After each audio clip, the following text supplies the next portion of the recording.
İlahi dünyasını dəyişən analarımızın ruhunu şad elə. Hər kəsin də anası, atası, valideyni həyatdadır. Onların ömrünə bərəkət ver.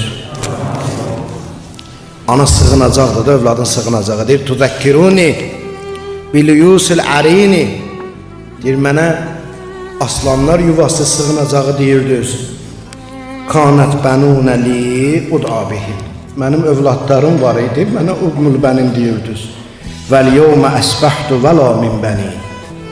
Amma bu günləri mən övladsız qalmışam, oğulsuz qalmışam.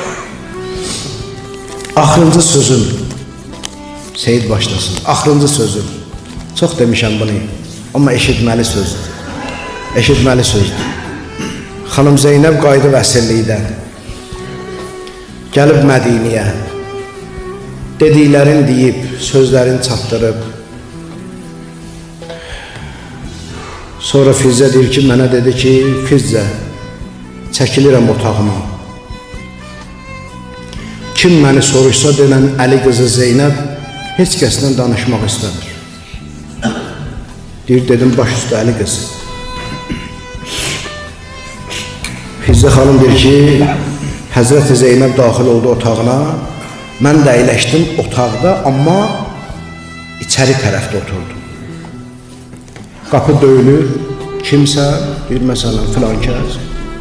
Nə istəyirsə, Əli qızı Zeynəbi, deyirəm ki, Əli qızı Zeynəb heç kəsdən görüşmək istəmir, gedir. Yenə qapı döyüldü, dedim, kimsən, dedi, Əli qızı Zeynəbi istəyirəm. Deyir, dedim, kimsən?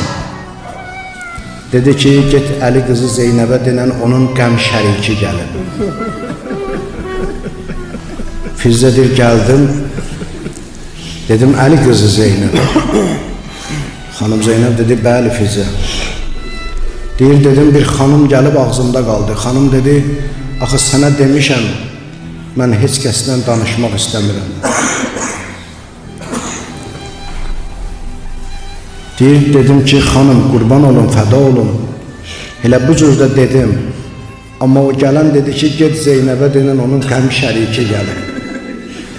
Fizzə deyir, mən bunu deyəndə Zeynəb elə qəzəbləndi. Durdu ayağa, dedi, dayan Fizzə. Özüm gedəcəm, görüm bu xanım kimdir belə iddia.